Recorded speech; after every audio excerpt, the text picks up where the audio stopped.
Queridos amigos, sejam bem-vindos ao canal Videira Espírita. Meu nome é Cristina Brito e este é o programa Projeto 15 Minutos, o Evangelho segundo o Espiritismo. Aqui estudamos diariamente a terceira obra básica da doutrina espírita, codificada, a doutrina espírita por Allan Kardec, o Evangelho segundo o Espiritismo, a terceira obra que aqui estudamos diariamente. Hoje vamos entrar no capítulo número 6, tivemos o capítulo 5, um capítulo extenso. O capítulo 6 é um capítulo relativamente pequeno, quer dizer, de tamanho de letras, mas fala do Cristo, não pode ser, em essência ele é gigante, sabemos, não é? Então o título do capítulo 6 é O Cristo Consolador. O Cristo Consolador. Já de cara nos apresentando o Cristo, o enviado de Deus, como aquele que traz a consolação, que é a sua mensagem, o Evangelho. Claro, né? Nos mostra Deus que antes era terrível, como um Pai amoroso, e que nós, seus filhos, somos assistidos pela sua justiça, mas também pela sua misericórdia. Nesse capítulo nós temos sempre, ao abrir os capítulos, a parte do Evangelho em que Kardec se apoia para trazer o conteúdo. Então vamos ver no item 1. Está em Mateus, o título é O Jugo Leve. Jugo. Bom, vamos ler depois eu falo sobre jugo. No item 1, então, lá, retirado de Mateus, capítulo 11, versículos 28, 29 e 30, diz Jesus: Vinde a mim, todos vós que sofreis e que estáis sobrecarregados, e eu vos aliviarei.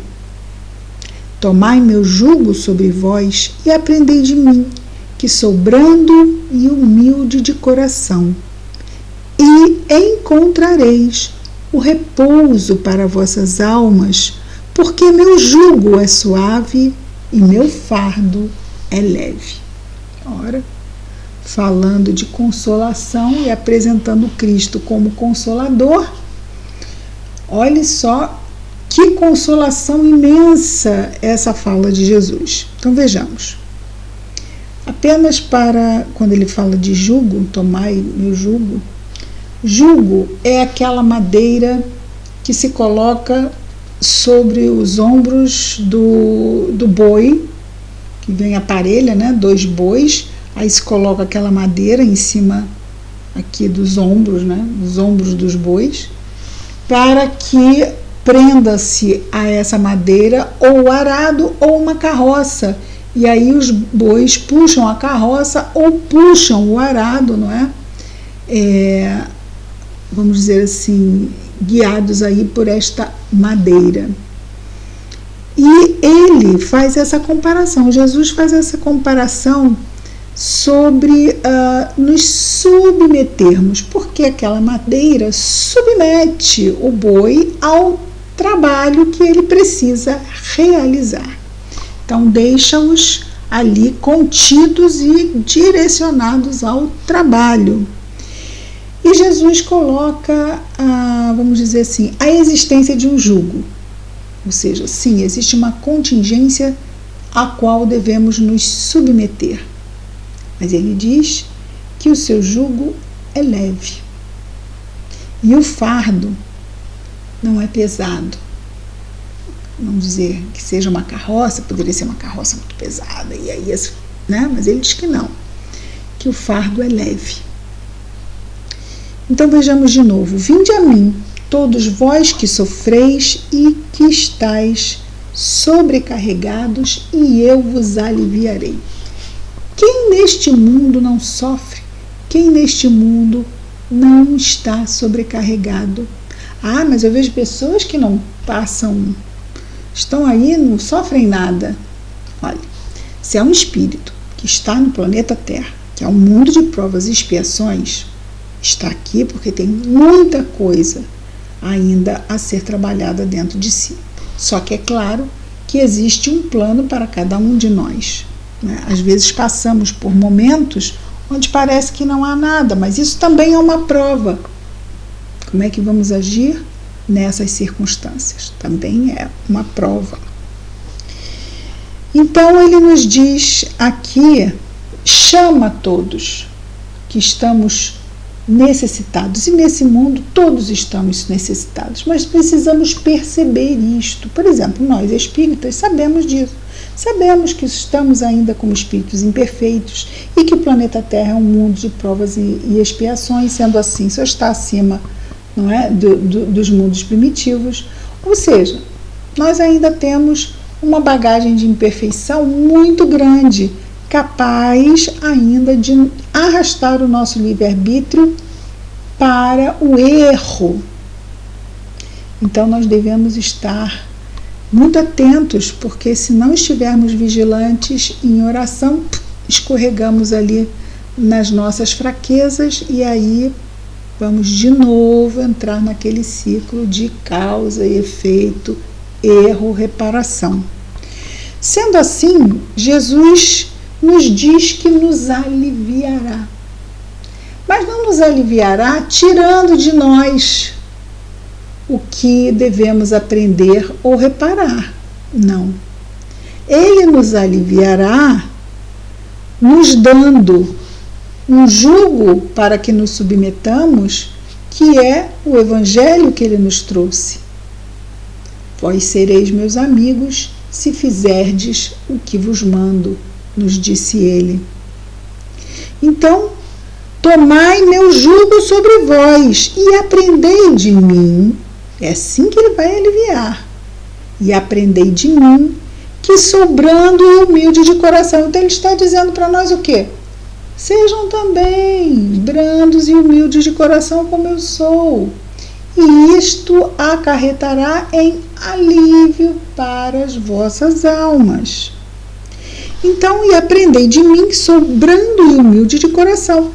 E, não é pode ser que não, e encontrareis o repouso de vossas almas, porque meu jugo é suave. Quer dizer, o domínio é suave. Por que suave? Qual é a lei do Evangelho? Não é a lei do amor? E meu fardo é leve. Esses são esses 3 versículos destacados aqui por Kardec. E no item 2 ele comenta e dizendo o seguinte: todos os sofrimentos, misérias, decepções, dores físicas, perda de entes queridos, encontram sua consolação na fé do futuro. Lembrando lá o capítulo anterior, bem-aventurados os aflitos, porque serão consolados. Mas isso devemos então realmente buscar essa fé no futuro. Na confiança na justiça de Deus, que o Cristo veio ensinar aos homens. Sobre aquele, ao contrário, que não espera nada depois desta vida, então, antes ele falou, é necessária a fé do futuro, mas tem aqueles que não esperam nada, são os materialistas, acabou, virou todo mundo pó, né? Aqueles que não esperam nada depois desta vida, ou que duvida simplesmente, as aflições se abatem com todo o seu peso e nenhuma esperança vem suavizar-lhe a amargura. E realmente a desesperança é um vazio para a alma, e esse vazio pode levar inclusive ao suicídio. Essa desesperança, à depressão, ao suicídio, não é? Aos desequilíbrios mentais, emocionais, que nos levam a tão funestos futuros, né? E presentes também. Né? Então, a importância dessa fé, não só no presente, mas também no futuro. Né? Aliás, porque temos fé no futuro, passamos a ter fé no presente também. Porque senão é o nada. Não é? Bom, ou duvida simplesmente, essas pessoas que também, né, Não só aquelas que não acreditam em nada, mas que acreditam, mas duvidam. Acreditam, mas duvidam. Então, esse acreditar e desacreditar também traz grande aflição. Essas aflições se abatem com todo o seu peso e nenhuma esperança vem suavizar-lhe a amargura. Eis o que levou Jesus a dizer: vinde a mim, todos vós que estáis fatigados, e eu vos aliviarei. Entretanto, nos diz Kardec, Jesus coloca uma condição à sua assistência e à felicidade que promete aos aflitos. Essa condição está na lei que ensina, é o seu jugo. O seu jugo é a observação dessa lei. Observação é mesmo, né? Submissão a essa lei, não é só observar, ficar olhando, não. Submissão a essa lei. Mas esse jugo é leve e essa lei é suave, uma vez que impõe por dever o amor e a caridade. Bom, sendo assim, não é? Qual é o problema? Por que é tão difícil? O amor e a caridade, mas eu tenho que abrir mão do egoísmo, eu tenho que abrir mão do orgulho, tenho que abrir mão da vaidade. É essa vaidade que faz com que a gente se sinta mais do que qualquer outro irmão nosso, nos achando favoritos ou especiais. O orgulho e a vaidade são primo-irmãos, não é? Então, exatamente esses vícios morais que dificultam a gente ceder ao amor. Aí a gente vê a importância da família, porque na família a gente aprende a abrir mão, a amar como Jesus amou. É na função de pai e de mãe que nós vivemos esse amor maior, de autossacrifício, de abnegação, essa vivência do amor maior. Realmente nessas funções que a família nos oferece, esse plano divino de Deus, não é? De nós começarmos a exercitar, a aprender mais profundamente, levados por esses laços sagrados que a família nos traz, as bênçãos do amor, como Jesus nos ensinou, não é? Sem traços de possessão, sem traços de domínio, não é? Aquele amor que está sempre disposto a abrir mão de si mesmo.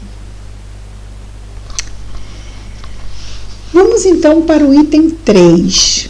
Havendo dúvidas, não esqueçam que podem postar as dúvidas, ok?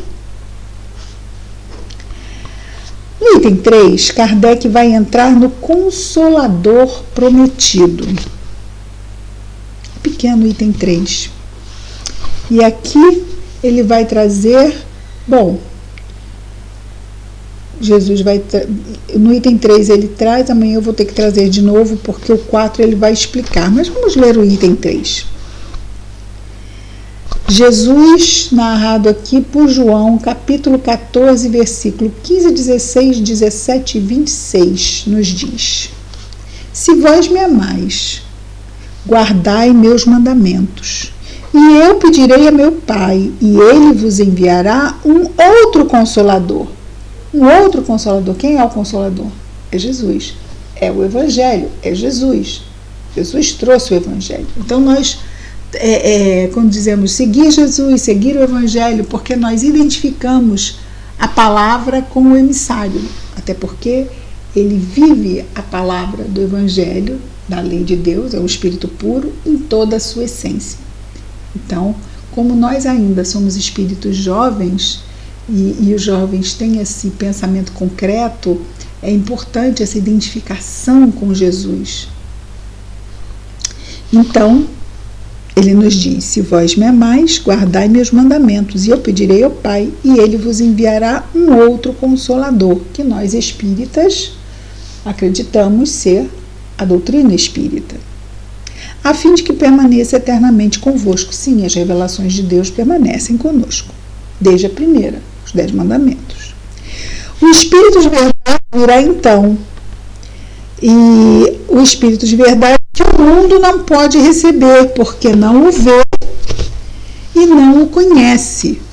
Mas quanto a vós, conhecê-lo-eis, porque permanecerá convosco e estará em vós. Mas o Consolador, que é o Santo Espírito, que meu Pai enviará em meu nome, vos ensinará todas as coisas e vos fará relembrar de tudo aquilo que eu vos tenha dito. E ficamos cheios de... Que é isso? Que é isso? Segurem a curiosidade, amanhã voltamos ao estudo. Projeto 15 minutos, o Evangelho segundo o Espiritismo. Até amanhã. Muita paz a todos.